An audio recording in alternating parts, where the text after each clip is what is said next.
தமிழக அரசு மருத்துவர்கள் இடஒதுக்கீடு தொடர்பாக உச்சநீதிமன்றம் நோட்டீஸ் வழங்கியிருக்கிறது.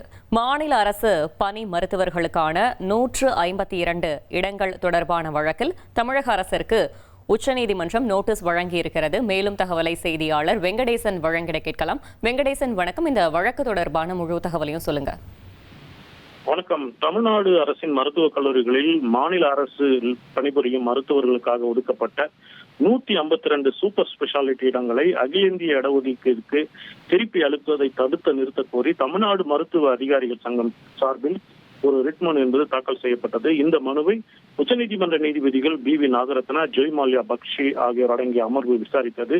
மனுதாரர் சார்பில் மூத்த வழக்கறிஞர் பி. வில்சன் ஆஜராகி இந்த உத்தரவு என்பது ஏற்கனவே தமிழ்வாணி வழக்கில் இந்த மனுதாரர்களின் வாதங்களை கேட்காமலேயே அந்த உத்தரவு என்பது பிறப்பிக்கப்பட்டுள்ளது.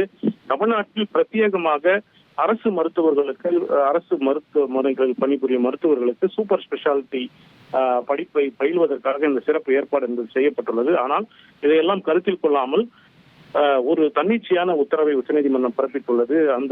இதனிடையே இதனால் தமிழகத்தில் பணிபுரியும் மருத்துவர்கள் என்பது பாதிக்கப்பட்டுள்ளார்கள் என்ற ஒரு வாதத்தை முன்வைத்தார். தமிழ்நாடு அரசின் சார்பில் ஆஜரான வழக்கறிஞர் பி. கருணாகரன் இந்த மனுவிற்கு பதிலளிக்கும் வகையில் நோட்டீஸை ஏற்றுக்கொண்டார்.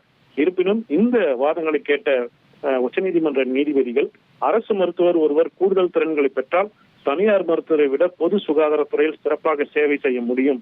தனியார் மருத்துவமனையில் சிகிச்சை பெறும் வசதி எத்தனை பேருக்கு உள்ளது என்ற கேள்வியை எழுப்பி இந்த விவகாரம் தொடர்பாக விரிவான பதில் மனு தாக்கல் செய்யுமாறு தமிழ்நாடு அரசுக்கும் மத்திய அரசுக்கும் உத்தரவிட்டு விசாரணையை ஜூலை 15ஆம் தேதிக்கு தள்ளி வைத்துள்ளனர். தகவல்களுக்கு நன்றி வெங்கடேசன். இனி செல்லும் இடமெல்லாம் செய்தி. தந்தி டிவியின் வாட்ஸ்அப் சேனலை ஃபாலோ பண்ணினா செல்ல இருக்கும் இடமெல்லாம் செய்தி. இதோ QR கோட் இப்பவே ஸ்கேன் பண்ணுங்க, ஃபாலோ பண்ணுங்க.